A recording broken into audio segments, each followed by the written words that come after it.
part of the motivation to frame it in terms of philosophical conservatism is to say, well, not only is conservatism compatible with philosophy, at its very core is a kind of philosophical approach. Maybe, libertarian society is not good enough because it doesn't think enough about morality.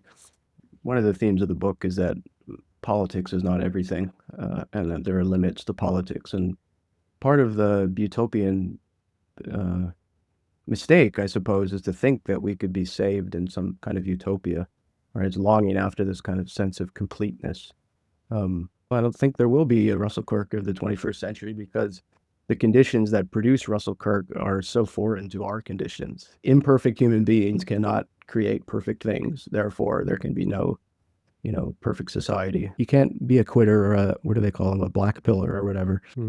Right? You have to stay optimistic. You have to keep going one day at a time and do what you can in your own little neck of the universe.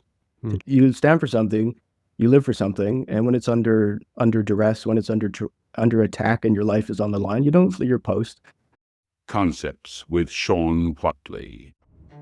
So I just had a fantastic conversation with Dr. Tristan Rogers. He's a teacher of logic and Latin at Donum Dei Classical Academy in San Francisco. He's taught philosophy in Boulder, Colorado, and at UC Davis. He's an author, and we discuss his second book, which is a philosophical introduction to conservatism. I applauded Tristan for tackling such a tough topic, and he did a fantastic job. He covered a ton of material, and he was able to highlight the particular difficulties in trying to explain conservatism. So, for example, he tackles this notion of whether conservatism is a philosophy versus a political approach versus a disposition versus an empirical or skeptical approach to knowledge versus a metaphysical paradigm, like something Russell Kirk would have promoted. So this is really tricky territory, but he did it in a way that is easy to read, easy to understand, and yet rigorous enough that you don't feel like he's brushing you off or covering it too lightly. We talk about Enlightenment conservatism, we talk about populism, family, education. He notes that the common good is actually what we need as a precondition for virtue. So he talks about the structures and institutions in society that we need to actually live out good lives, as opposed to the common good being a rigid creed that everyone must follow. He says, no, that's not what the common good is. We talk about conservative ideas about humans, conservative ideas about knowledge, and how those are different from liberal ideas. And then we end our conversation on how do we apply conservatism to the modern era? How do we apply it to Canada and the United States when so many people that think of themselves are conservatives are operating from more of a pioneering or a frontier mentality? How do we get those kind of people that are skeptical of intellectualism, skeptical of philosophers and books and history, and they really want to be practical? Anyways, we had a great discussion. We covered some tricky territory, but I think we did it in a way that is fun and digestible enough that you don't have to have read the books or the authors that we're talking about to be able to get something out of it. Thanks again for checking this out. I hope you enjoy it, and I look forward to seeing you on the next one. Dr. Rogers, welcome. Thank you very much for having me. Your new book is called Conservatism Past and Present, a Philosophical Introduction. And, oh, perfect. Yeah. So in the preface, and I smiled when I read this, you said there are very few conservative authors on the course syllabi. And then at one point you say there were no conservative authors on the syllabus, quote, except some libertarians, end quote. And so I'm wondering, was that part of the driving motivation that led you to put so much work into writing a whole book on conservatism. Yeah, thanks. Yeah, that remark was meant to be humorous, so I'm glad you thought it was funny. That remark was somewhat autobiographical. So, my graduate education, I went to the University of Arizona, which is a very well-known graduate program in political philosophy. And for many years, and I think maybe it's less so now, but it had a reputation for being very sort of libertarian in orientation. And I myself was a libertarian when I started at the University of Arizona, and that was back in 2011. And so, yeah, in the graduate syllabi, we read a lot of classical liberal authors like F.A. Hayek and, of course, Robert Nozick and these kinds of people. David Schmitz, who is one of the most well-known philosophers, he's actually left now, but he was a faculty member there. And he built this great program and started this thing called the Freedom Center. And so that's very much part of my intellectual DNA. And of course, in the undergraduate political philosophy courses, it's almost always just Robert Nozick, who's seen as kind of like the right-wing foil to John Rawls, who's the big sort of left liberal political philosopher he's usually taught. And there are almost never traditional conservatives in political philosophy courses. And so it's an interesting question about why that is. There's not that many conservative philosophers in the academy, for one thing. And so, as I say in the preface, there's nobody to really put those authors in there. And so most of what people get from the right, so-called, is a kind of libertarian conservatism, which is, fine as far as it goes. I include it as part of the history in the book in the 20th century. But you don't get the traditionalist conservatism that you see in people like Michael Oakeshott or Roger Scruton. And actually, when I was in graduate school, I discovered Roger Scruton on my own.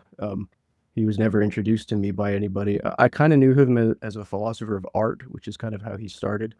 And I kind of knew the name, and I just remember one day kind of sitting at my desk working on my dissertation. I just put his name into the library database, and all these texts came up. I thought, oh, this is interesting. I should probably check this out.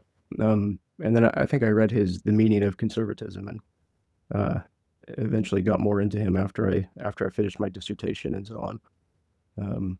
Yeah, so that's the remark on. I still have a fondness for libertarians, I have to say. Yeah. On page 3, you say, quote, philosophical conservatism seeks to conserve and promote the human good, subject to the limits of human nature, from within society's existing tradition or traditions, end quote. And you break that out into 3 separate points. Why did you choose the philosophical angle in particular? Thanks.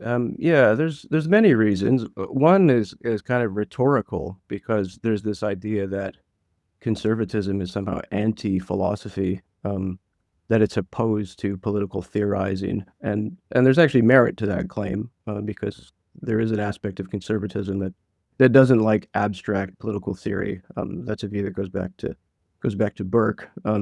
So part of the motivation to frame it in terms of philosophical conservatism is to say, well, not only is conservatism compatible with philosophy, at its very core is a kind of philosophical approach, and it's a way of thinking about philosophy that motivates conservatism, and the politics kind of grows out of that in some ways. And the approach to philosophy I take is very much the classical one, that the point of philosophy is to seek wisdom. The love of wisdom is something that we desire, but we don't yet have, and so it's something that we have to pursue and seek out. And the way to do that is to think about your life and how to live a good life and how to pursue knowledge and truth and beauty and all of these things. So that's just kind of like a basic ethical orientation, and then the politics comes in later when we start to think about, well, okay, given that this is what we think the human good is, and I follow the ancient philosophers in thinking it's a life of virtue. Given that this is what the good life is, what kind of society will enable us to pursue that sort of life? And so the politics comes in later. And I try to frame a certain vision of doing philosophy into that. So philosophy, it's not this purely abstract activity where we just kind of sit around and think about the nature of circles or numbers or something like that. I mean, philosophy is that. There is that aspect of it. There is that speculative aspect of it. But I also think of it as a practical thing, right? Philosophy, as some people say, philosophy as a way of life. And I think once you take that seriously, you're kind of led in a conservative direction. And there's an autobiographical aspect to this as well, because in graduate school, I got interested in ancient philosophy and ancient ethics and virtue ethics. And before that, I'd been sort of a classical liberal political philosopher. And it was really when I started thinking about virtue that I thought, oh, maybe, libertarian society is not good enough because it doesn't think enough about morality. And so we have to think in a more conservative fashion. It's very interesting because those of you who know the history of moral philosophy of the 20th century, the second half of the 20th century is driven in a more virtue ethical direction by a number of philosophers, many of them women, in fact. And there's a very good book called The Women Are Up to Something that tells that story of Mary Midgley, Philippa Foot, and Elizabeth Anscombe. But very few of those figures, with the exception of Anscombe, who was a Catholic, were conservative thinkers. And many of the big name virtue ethics people who came later also, I don't think, were conservatives, with the exception maybe of McIntyre. And so there seemed to be this kind of underexplored area of the political implications of virtue ethics. And I don't know, part of my suspicion was that it was underexplored because it was conservative. You have all these left liberal political philosophers who like virtue ethics, but they don't like conservatism. And there's a great line in a paper by Rosalind Hursthouse, who is a member of a junior member of that group, who studied at Oxford, and she wrote this great paper called After Hume's Virtue that I just devoured in graduate school, and like my whole dissertation was in some ways about that paper. And she has this line in the first couple of paragraphs where she says she wants to develop an Aristotelian approach to political philosophy from a virtue perspective, but she doesn't want to follow McIntyre and go in for an authoritarian approach or something. She says she just dismisses it out of hand. And Hursthouse is great, and I'm influenced by her a lot, but she had this kind of prejudice against the kind of conservative point of view. And, it's interesting to say why that is. But on page 6, you talk about philosophical conservatism as a, quote, search for wisdom, or the seeking after, that process of seeking after, as opposed to a particular content. And in that section, you talk about the Enlightenment period as reason employed to achieve happiness. And the reason I'm asking you this is I've had this notion that I think one of the central divides between a conservative philosophical political view and liberalism starts with our ideas about knowledge. Is that what you're getting at? no, that's exactly right, I think.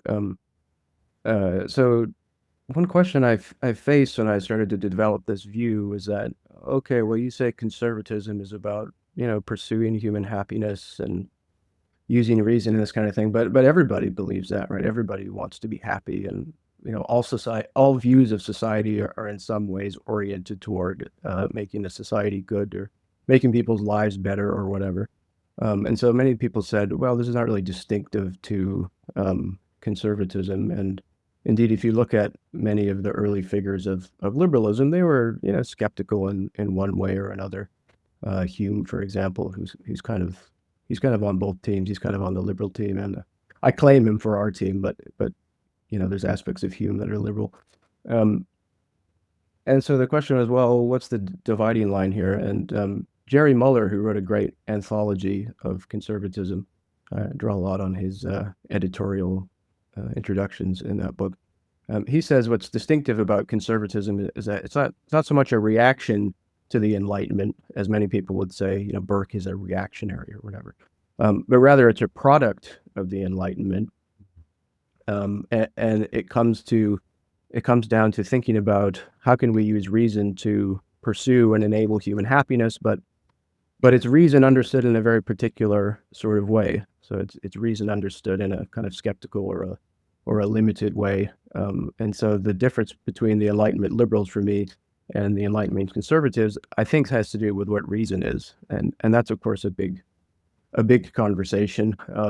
But a nice way to illustrate it, I hope this is not jumping ahead, but there's a great distinction that comes out of Hume that I got from Donald Livingston, who's a great Hume commentator and writer. And he draws a distinction in Hume's philosophy between two ways of thinking about reason, or two ways of thinking about philosophy.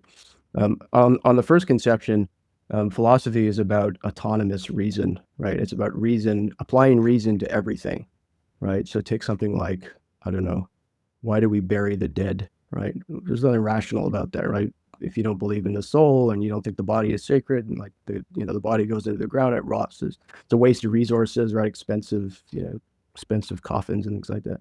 Or some culture, do they bury the dead with gold and that kind of thing.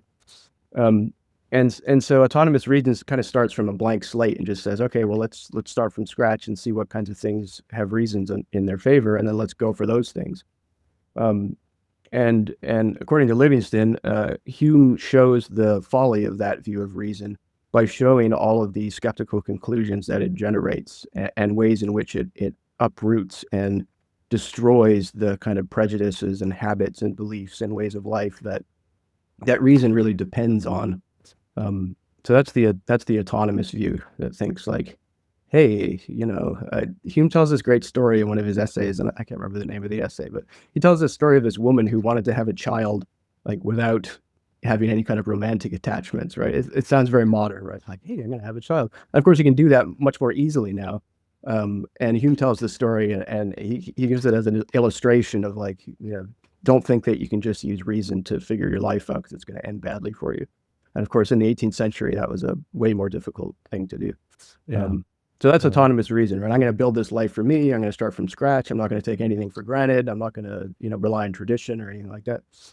The alternative view, according to Hume, or according to Livingston's interpretation of Hume, is that reason and philosophy must work within common life, he says. We have to think through our traditions and through our beliefs and habits, and subject them to scrutiny, and don't just take them for granted, right? Don't just assume that they're true or anything like that, but use them as a starting point, as a kind of ameliorative process. And I think that's the way we should think of the search for wisdom, right? The search for wisdom doesn't start with, hey, I'm a rational human being, I'm pretty smart. Let's see what kind of ideas I can come up with in my study. It's like, no, start with the greatest thinkers, right? And you can see an argument for the great books here. Start from your traditions, right? And build it up from there. So that's, and according to Livingston, that's what Hume is up to. He's not trying to destroy things. He's trying to take things for granted. Yeah. Brilliant. On page 79, you talk about Enlightenment conservatism, and you jump into Hume and Burke, and you mention Donald Livingston's book. And I just want to emphasize, you talk about autonomy, which you've beautifully laid out, and then our need to address that vis-a-vis the whole of reality. And you use the term ultimacy and autonomy. And drawing on Livingston, you make the note that Hume realized that these things can't be completely resolved. And in our struggles or our attempts to resolve that, it actually leads to what he calls philosophical melancholy and delirium. One of the themes of the book is that politics is not everything, and that there are limits to politics. And part of the utopian mistake, I suppose, is to think that we could be saved in some kind of utopia, right? It's longing after this kind of sense of completeness. And it's part of the conservative tradition that it's foolish to want that, and that there will always be something left over that is unexplained. And I think the conservative disposition kind of makes peace with that in some ways, and accepts that we have to live in this kind of middle, this middle waiting room between theory and practice. And that's part of the reason why conservatives are opposed to theorizing in some ways. And I feel that tension very strongly, because here I am, I write this book, it's a philosophy book. It has its merits, I suppose, but it's probably not going to change the world. And the more important work is in the world. Uh, like just today on X, somebody, actually, I think it was Daniel Pitt, he was reposting something that Rod Drehart posted. And he said, Yeah. who's going to be the Russell Kirk of the 21st Yeah. century? I thought, wow, like, I don't know. I don't think there will be a Russell Kirk of the 21st century because the conditions that produce Russell Kirk are so foreign to our conditions. Yeah. We have social media personalities. I said we have Charlie Kirk, right, or Ben Shapiro, or any of these guys, and I say no disrespect to these guys. These guys are hugely influential, Sure. and they're doing way more for the conservative movement than I am, but they're not intellectuals in Russell Kirk's sense, and I don't know. Maybe that's okay. Yeah. One of the bright dividing lines again between conservatism and liberalism, one of the dividing lines is with respect to what we understand or what we think about humans, our anthropology. And you mentioned Augustine as giving us the conservative view of human nature. Does that force us then to all fall within a Christian philosophical theology, or is there room for a secular understanding of that particular approach to anthropology also? Yeah, that's a really good question. Yeah, so Augustine's view of human nature, in some sense, just is the Christian view of human nature because he was such an influential figure, doctor of the church. Um, and so that to me that is fundamental, and it's what I call, following Thomas Sowell, a tragic or a constrained view of human nature, and that's contrasted to the left's view of human nature, which is in some sense malleable or perfectible or something like that. So my reading of Augustine, I think two things are important. I mean, there's lots that you could say, of course, on original sin and that sort of thing, but the supplement I think that you get from Augustine that you don't necessarily get in the Greeks, and these two chapters are paired together in some sense. The chapter on ancient philosophy, chapter 1, and the chapter on Christian philosophy, chapter 2, is that Augustine gives us a sense that we're not just limited in terms of our intellectual capabilities. You find that in Socrates, for example. But we have this kind of moral limitation. And the way I talk about it in the book is that even if we could reason our way to the good society or reason our way to the form of the good or something like that, even if we knew the truth, we would still fail to implement it. And even if we could implement it, we would fail to live by it because there is this strain of imperfection that is ineradicable. And so there's a very simple argument against utopia, which just says, well, imperfect human beings cannot create perfect things. Therefore, there can be no, perfect society, something like that. Mm-hmm. And for me, the virtues that come out of reading Augustine are the sense of humility, right? Both intellectual humility, but also kind of moral humility, mixed with gratitude. We should be grateful for the things that we have, and yeah, be grateful for the good that we have that we haven't yet screwed up. The second part of your question about whether, therefore, we need a kind of Christian worldview in order for this to work. I might have said no at some point, but these days I increasingly think yes.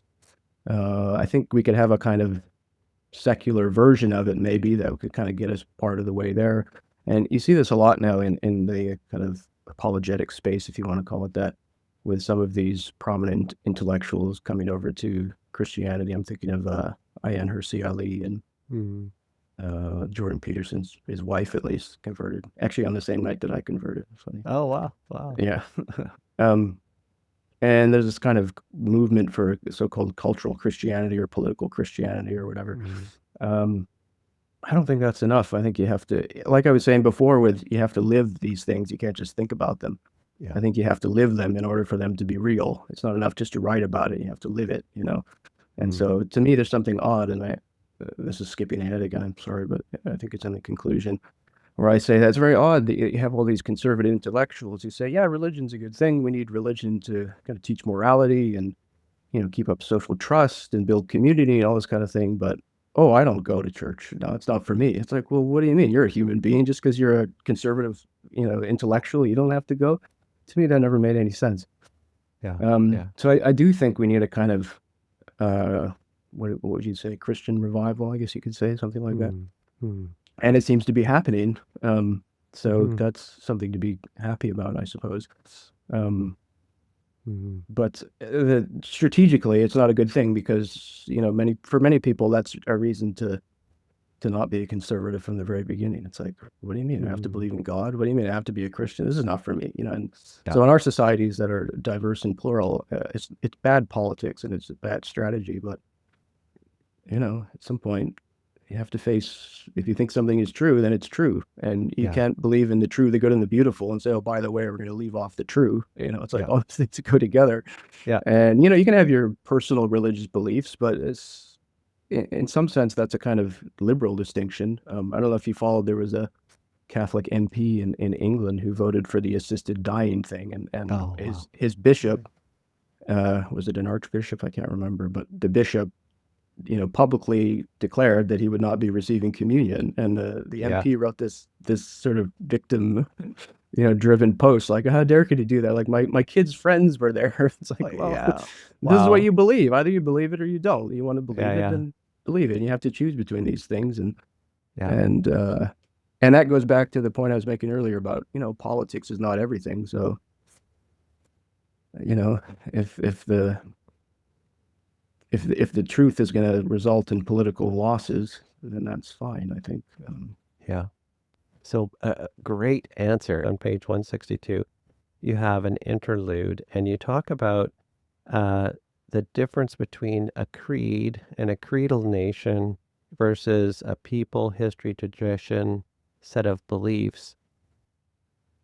And you're juxtaposing part of the frustration, I think, that my liberal friends have, my classical liberal and libertarian especially friends have with conservatism, is they see conservatism as this rigid, authoritarian, this is just what you have to believe. But that's actually not the way conservatism has understood itself. And you pull this out in your chapter, your interlude, and you talk about it more as being following on a journey, or yes, there are rules of the road, but there's also a road that you as an individual are following and trying to work out on your own. Roger Scruton, I just finished his book, England an Elegy, where he said, England is not about a race, it's about a shared set of manners. And so you talk about a people and a history and a tradition versus a rigid creed saying, this is exactly what we believe and we are going to enforce it. So I wonder if you can dilate on that as a feature of conservatism, but also as a defense or a rebuttal against our critics who would say, well, you guys are just authoritarians and you're going to enforce a rigid view of society on us. Yeah, that's a great question.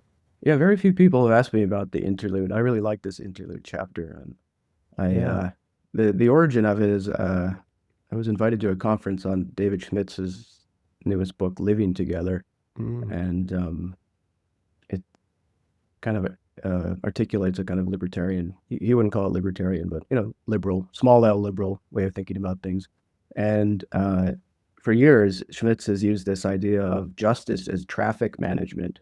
This is his kind of metaphor for thinking about justice. That justice, it doesn't dictate the destination. It just says, here are the rules that you have to follow, right? It's about saying who has the way, who has the right of way, not who has the best way, but who has the right of way. Mm. And that's a way of managing diversity within a society to allow everybody to go to their own destination, but they all have to follow the rules of the road, right? And of course, that works beautifully on the roads for the most part, unless there's too many drivers on the road.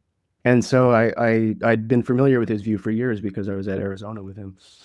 And then I was working on the Conservatism book when I went to this conference, and I thought, no, there's got to be a conservative alternative to this, right? Is traffic management, it's too thin a conception of society, right? Because there's got to be people who make the traffic laws, and there's got to be values that are built into this somehow.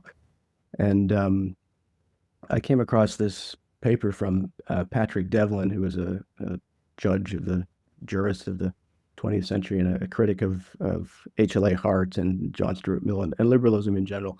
And he has this great idea of what he calls a common moral faith, and that the point of society is it's not to dictate destinations, it's not to dictate right and wrong. He says that would give the government the ability to distinguish between good and evil, and that's not part of our tradition. So he's talking about the Anglo tradition, broadly speaking. And so what's important is it's not that we all are going to the same destination, but it's that we are all traveling in the same direction. That we're not just sort of scattered travelers, at like a nice image is like the international airport, right? You find yourself at, SFO, San Francisco, I was at recently, and all these people going to all these different destinations. And it's, that's reasonably peaceful and all the rest of it. And everybody has their own thing. And you can sit at an airport bar and have a great conversation with someone from Luxembourg or, Burma or any of these kinds of places. And it's all fine. And, you go on your way and that's it. You don't have to think about these people again. And I think that fact actually creates this kind of intimacy that you can kind of talk to this person knowing that you'll never talk to them again. Anyway, I've had good conversations at airports. But that's not a good vision of the society. Nobody wants to live in a society like that where everyone's just going about their business in different directions and nobody really comes together over shared, festivals and holidays and this kinds of thing. So for Devlin, the idea is that we got to travel in the same direction, right? It's like, exactly where you're going. That doesn't have to be the same for everybody. So conservatives, we don't have to dictate destinations, but we should. Now the question would be, do you have to dictate the direction? Well, maybe not dictate, but you got to try to coax people in the right direction, right? You need like I don't know what the right image is. Maybe the idea of a shepherd, something like that, right? Shepherding society, something like that. That's what we should be doing.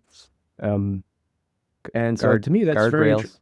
Yeah, guardrails. Yeah, so that's the argument for institutions and laws and any social norms as well.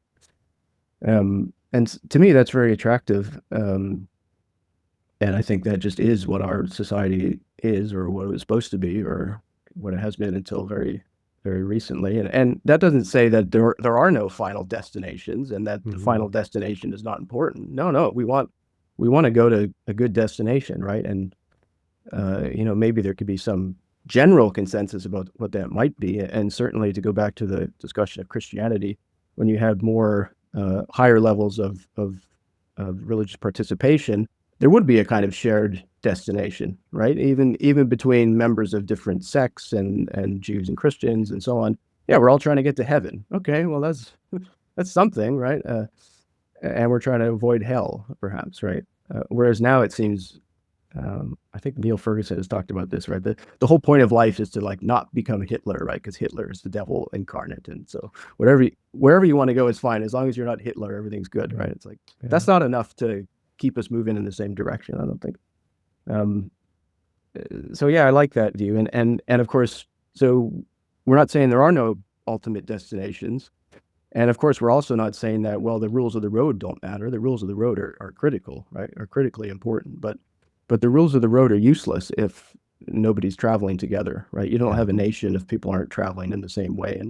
And another image I like is the idea of the frontiers people, right? So I live out in California. Before that, I lived in Vancouver. These places were settled by people who were traveling west, right? They were all going west. Okay, so we're all going in the same, direction. Okay, some people are going for gold. Some people are going for, farming. Some people are going for whatever, right? The destination doesn't matter, but we're all going in the same direction. And that forces cooperation and a sense of community and solidarity and all of that. Yeah, brilliant. So yeah. So you're trying to tackle this really thorny issue. At least I think it's a thorny issue of norms and behaviors. If we don't have that shared common moral faith in the broadest possible sense, we can't have a society that holds together. Yeah, we need a kind of a shared story, something like that, shared narrative. Man, the strategic question is very difficult, how you recover that once it's lost.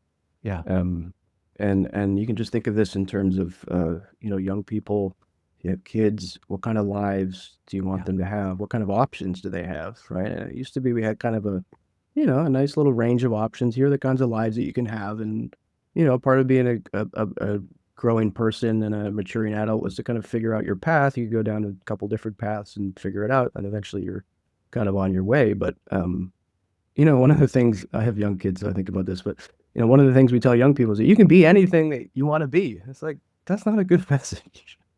All right. It's like, no, you can't be anything that you want to be. Like, you could probably be most things you wanted to if you work hard, and all the caveats, right? And, it's like every kid's book has that message, and it's not good. We need more than that, right? We need more than, follow your dreams and be kind or something like that. And that's what they get in the schools, it seems.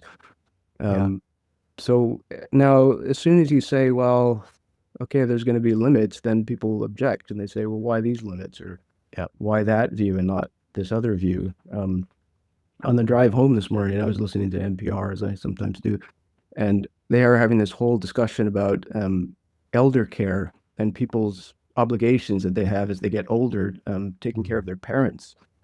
And, terrible stories of people, difficult things they're dealing with. And they had people calling in, telling their stories. And, you know, and I'm just thinking the whole time, like, these are all problems that we kind of figured them out, a couple generations ago. And it's only in this kind of modern liberal area that all these problems are raising their heads, right? And it's uncomfortable because it's like, oh, I can't have the life that I wanted, like I had this nice life and now my mother's sick.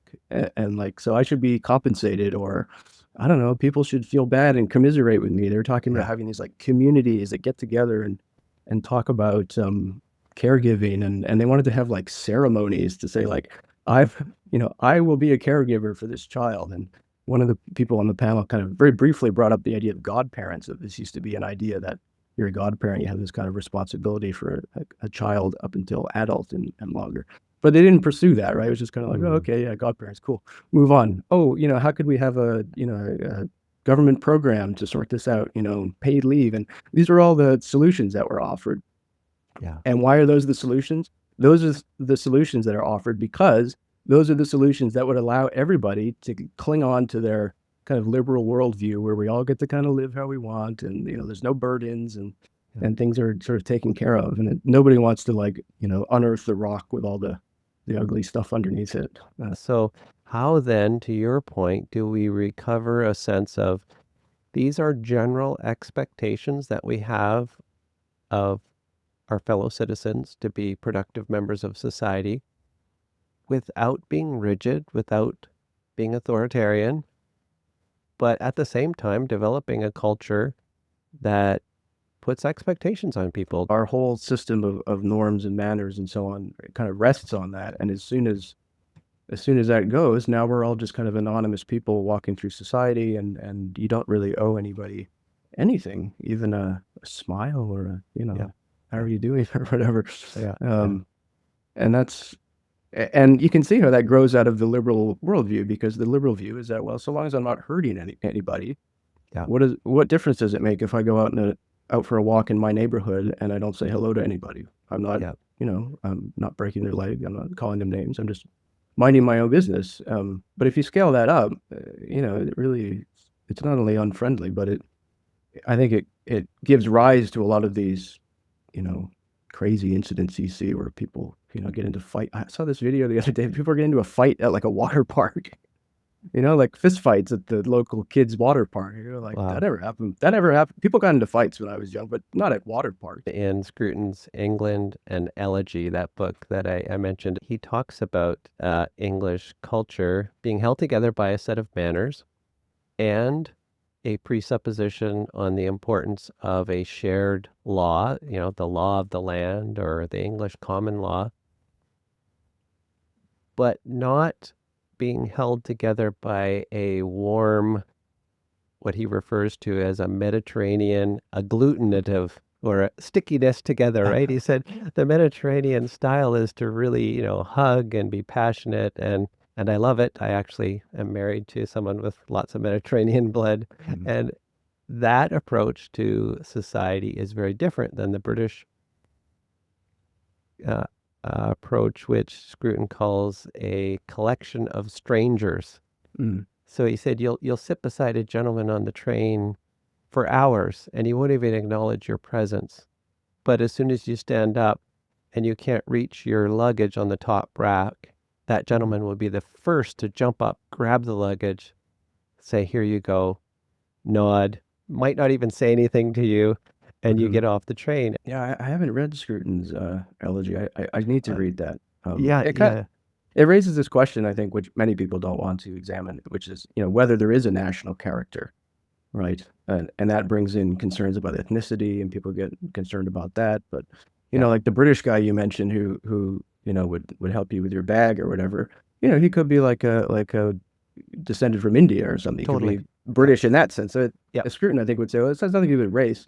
yeah, It has something to do with character and culture yes, and people assimilating and that kind of thing. And and I think one of the virtues of conservatism is that it allows for this kind of variation and diversity. So, yes, you go to the Mediterranean, people are warmer, and you go to England, people are a little less yeah. personal, and there's certainly an American character. I just spent a couple of weeks in Canada. I'm Canadian, by the way. I don't know if Oh, that comes through or not. yeah. I wondered. Yeah, I noticed in your, I Yeah, believe in your intro, you said you just got your American citizenship, and yeah, I yeah, was thinking, gosh, is this guy Canadian? Or I didn't know if you're British or Canadian. Oh, there you go. yeah. Well, nice There to you go. meet you. I'm actually British and Canadian because my mother was born in England, so Oh, no way. Yeah, I'm I've a got. true son of the British Empire, both Oh the man. continuous part and the rebel part. Well, we can edit this part out so you don't get in trouble, in San Francisco. Oh, I don't care. Everyone knows my Just kidding. affiliations. But yeah, so Yeah. I was up there. I was up there in Vancouver visiting family, and there was this whole discussion about the war between America and Canada, so-called war. Mm. And man, people are really upset up there. I had no idea. And yeah, there's a Canadian character, there's an American character. It's sort of put under strain at the moment. And I was listening to the CBC on July 4th because we flew back on July 4th, and they had all these people on interviewing, and not one person was a pro-America first. And I thought, like, at least on July 4th, you could have a Canadian person on who wanted to say something nice about Americans, but the CBC couldn't do that. Yeah. Yeah. But you raise a point in your comments. Mm. You talk about the particular nature of America, Canada, Britain. You mentioned nationalism, and yet the title of your book is a conservatism as a philosophy.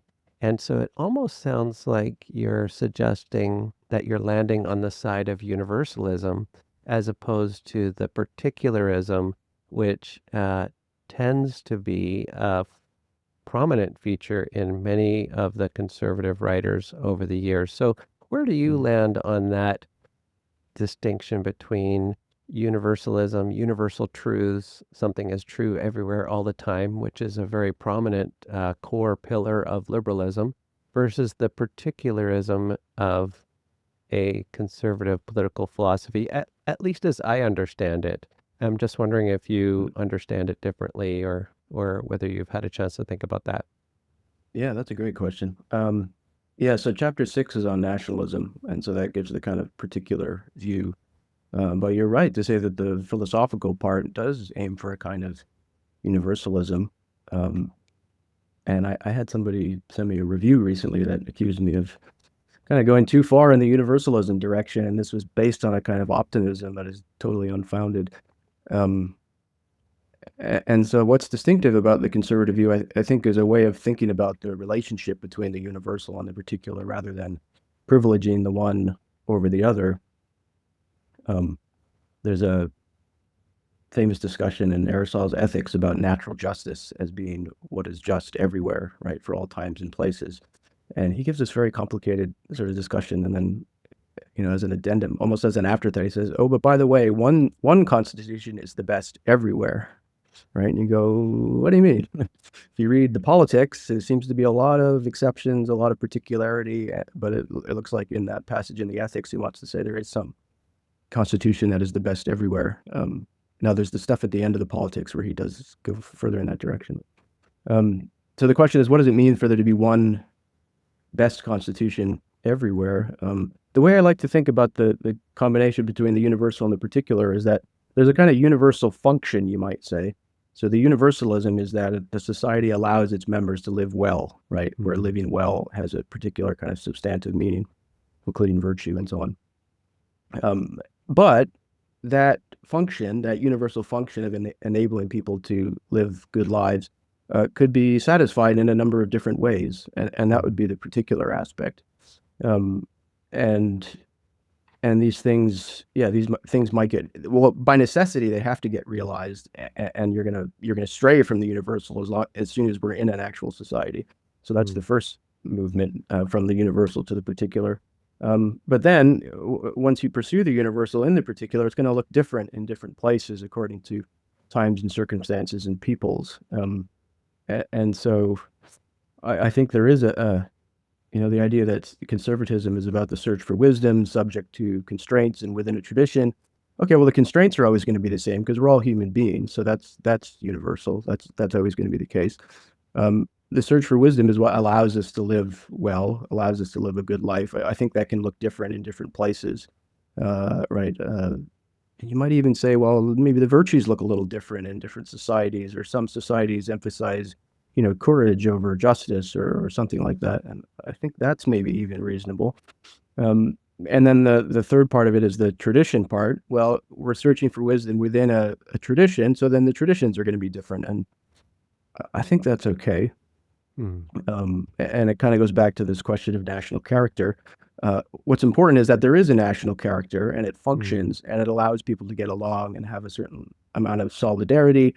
Now, if you wanted to say, well, the Mediterranean cultures are better than the English because they're warmer and they give you a hug when they see you and they kiss you on the cheek, I don't know. To me, that's a matter of taste, I think, and I'm fine with that. I think we need all sorts.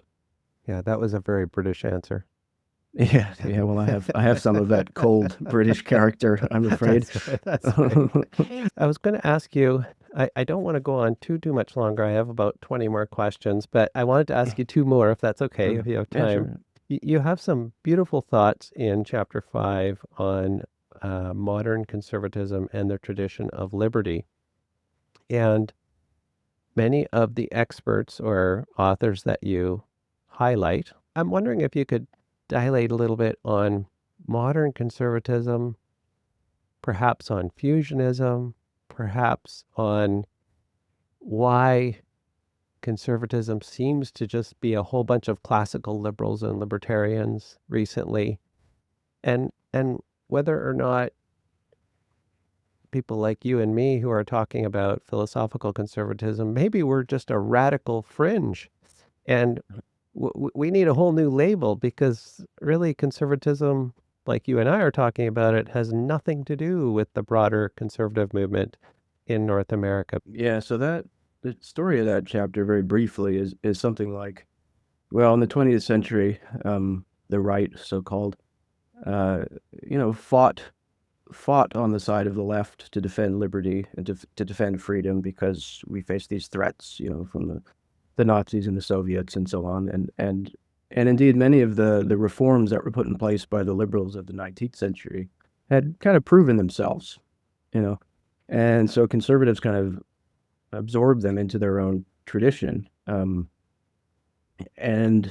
so there's a kind of tendency to see conservatism kind of recede from the background, and that, well, if the conservatives are just defending liberty, then they're just basically liberals.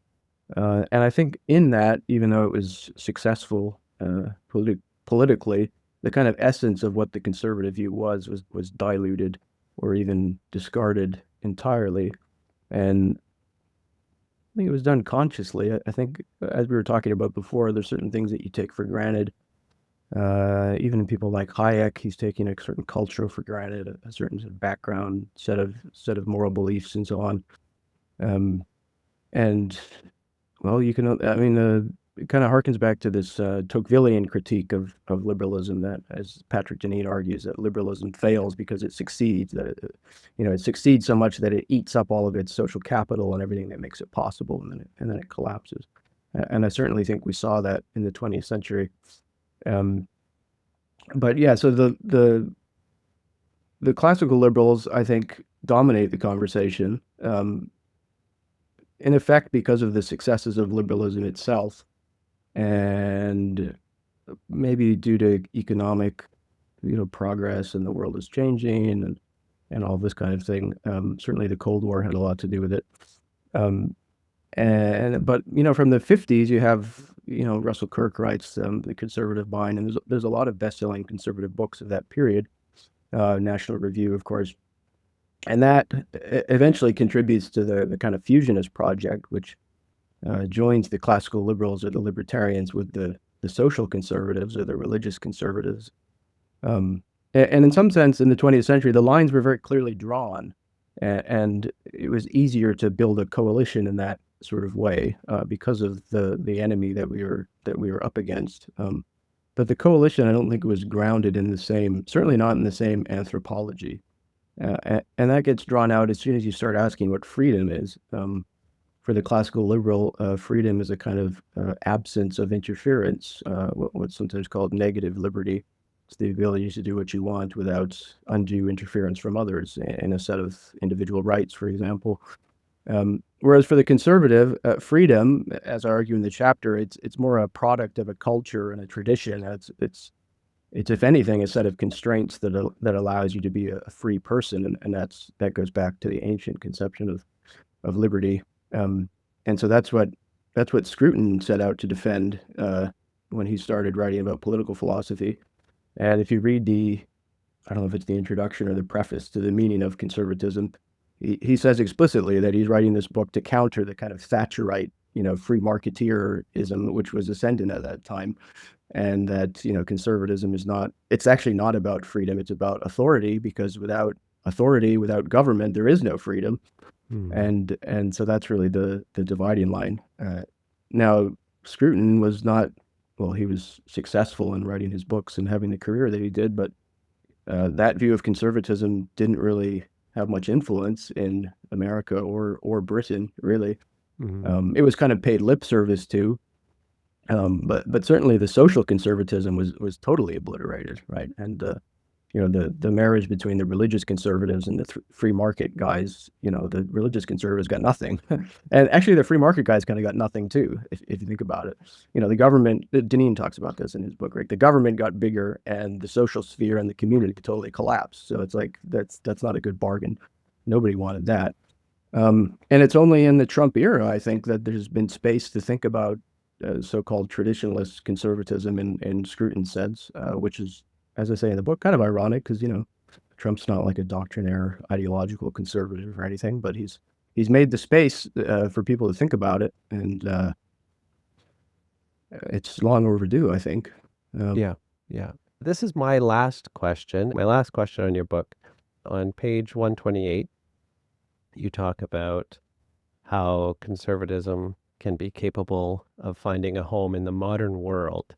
And you say that we need to imagine new ways of living Burke's spirit of a gentleman.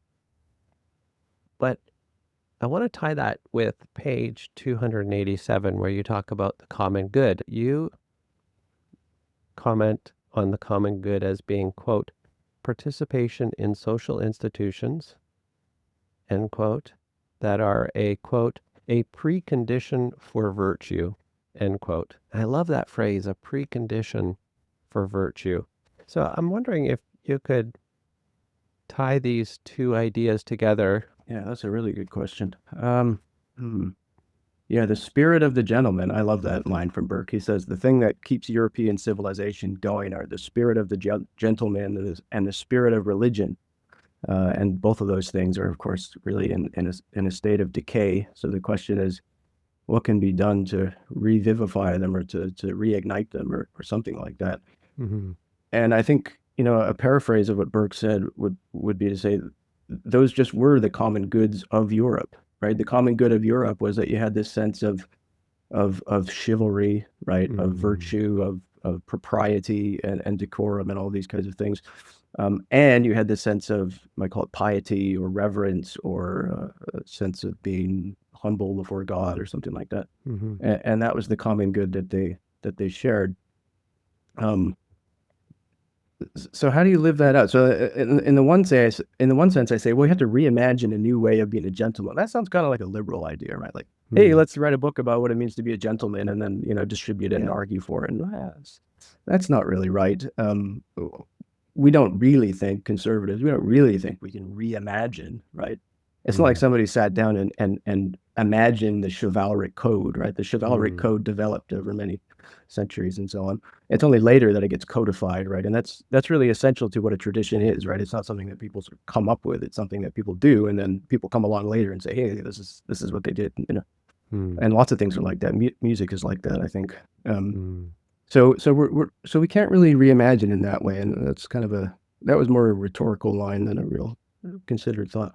But then your other question is about the common good as a set of institutions. I think that gets to this idea that, well, we have some goods that are common, right? It's not like we've lost everything. We have a kind of common good. It's thin and it's fraying and it's kind of brittle and stuff, but it's not totally gone. And so it looks like you have to sort of, remake the fabric in some sense from the fabric that you still have. That's a very well-loved conservative image, this idea of the fabric, right? You have this, this beautiful tweed coat or something, this wool coat, and it's got little holes in it. And yeah, you could just throw the coat out and buy a new one, or you could, remake one from scratch, or you could just, go to the fabric and you could have somebody reweave it. People can do that. So I think that's the kind of work that has to be done. And I kind of get into the conclusion of this idea that, we have to build in the present rather than long for the past, or, pine for the future or something like that.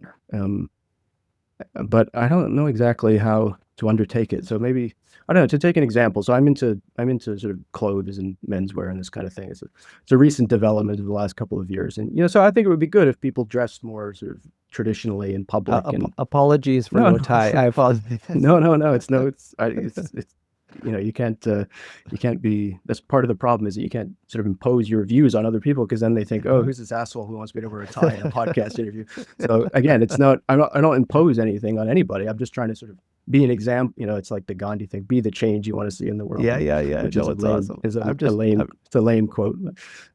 So it's like, what would it mean for me to, like, suppose I thought of that as like, this is what it means to be a gentleman, is, dress like you're from the 1950s or whatever, right? Yeah. How would I like try to implement that in society, right? Well, I could go around and be a jerk and, criticize people and give my opinion and this kind of thing. And you see that online to some extent, certain liberal menswear commentator. But that would be ineffective and kind of silly anyways, because, it's not really organic, right? It's just kind of forcing something on people that they don't really want, and they're probably not ready to hear either. And certainly if somebody had come to me with that proposal, 5 years ago or something, I got better things to do than, worry about wearing a tie or whatever, right? So I kind of recognize that it's an eccentricity, but I do think it would be a good thing for us to move more in that direction. So the question is, well, how do you do that without alienating people or, becoming an eccentric weirdo or whatever? And, for better or worse, some of us in the conservative movement are just comfortable being eccentric weirdos. And so that's, I always tell people, people ask where I'm from, and I say, well, I live in California, but I'm from Canada. And they go, oh, how do you like California? Blah, blah, blah. And I go, well, California is a nice place because you can fit in by standing out. Everybody stands out here. So if you stand out, you kind of fit in. Yeah. So what would it mean for me to pursue that vision of the gentleman? Well, it would probably be to work within what we already have. Right. And to sort of nudge people further in that direction. So we already have some common good, right? Like, you can't walk out of your house in your underwear, right? So like, there's some minimal expectations, and there is a kind of dress code, whether you like it or not, right? Even in Silicon Valley, I can kind of understand how people dress who work in tech, and you see them waiting at the bus stop, oh yeah, that guy's on his way to work. He's got his backpack and his, his polo shirt and his chinos or whatever. Right. So what would it mean? Well, it would be to sort of nudge people more in the direction that I want to go, and maybe, draw on the history and the tradition and make a kind of, an argument that they could understand, not one that's imposed from above. Right. And you can see how difficult that is, right? Like, if I dedicated my life to that, I'd probably fail, and, probably my kids would be neglected and my wife would hate me and so on. So it wouldn't be a good task. But so if you just scale that up, if you think about all the manners that have gone by the wayside, all of the social expectations and rules and all these kinds of things that have just been sort of wasted away, it would be a huge undertaking for everybody to do that. But I don't know. I think the thought is something like, well, if we could all just do that together and we could all work on our own little, bit of the problem, then that would revitalize things in a certain kind of way. And people, it's, conservatives, we get accused of being pessimists, but I think it's premised on a kind of optimism, that, hey, if I put you in a jacket and tie, we did a whole sort of style over you would feel so good and you would just love it, and you can't really believe in something unless you think it's really good for people. Yeah. Right. And so if we could just sort of nudge people toward the good, and then we could all sort of like celebrate the good that we realized. And I don't know, see now there I'm going back down the utopians or universalism idea. And I think at some point you have to, you can't quit, right? You can't be a quitter or a, what do they call them? A black pillar or whatever. Right. You have to stay optimistic. You have to keep going one day at a time and do what you can in your own little neck of the universe to try to make things better. But you shouldn't have high expectations, I would say, and you should kind of expect to be disappointed. And to me, that goes back to the religious worldview that we're not really meant for this world. We're meant for something better. There's a great Benedict quote, Benedict the 16th. I'm not going to get it right, but he says something like, you're not destined for comfort. You're made for greatness. It's like, who's going to turn their nose up at that, right? It's this idea of greatness. And yeah, you probably won't realize it on Earth, but, it's meaningful to kind of go down the path and take the journey. And, maybe if we're all going in the same direction, the journey can be better. And, maybe we get to the end of the journey and we all go to heaven or something, like that would be good. So that's my optimism amidst the pessimism, which is, I think the question you're going to ask next is about pessimism. So let's get to that. I won't.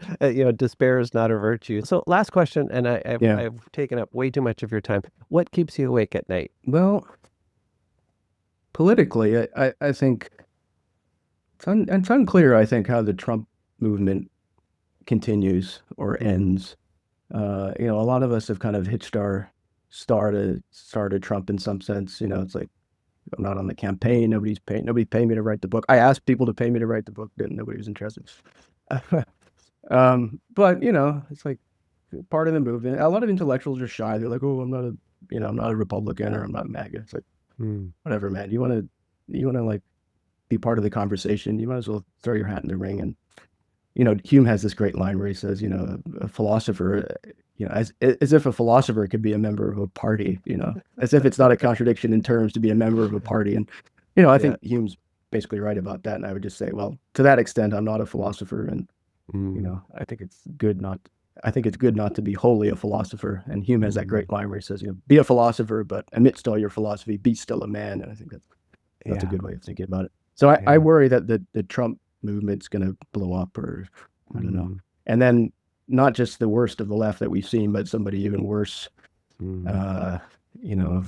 he's this guy who just took over the New York mayoral race. Oh, yes. Some of that type, or AOC, or these people who are, they're young and they're brash and they're attractive and, they're everything that we want to be. They just have the wrong ideas. That's right. So we should be worried about them. So I do kind of worry about that. And then I think if that happens, then we're just in exile, basically.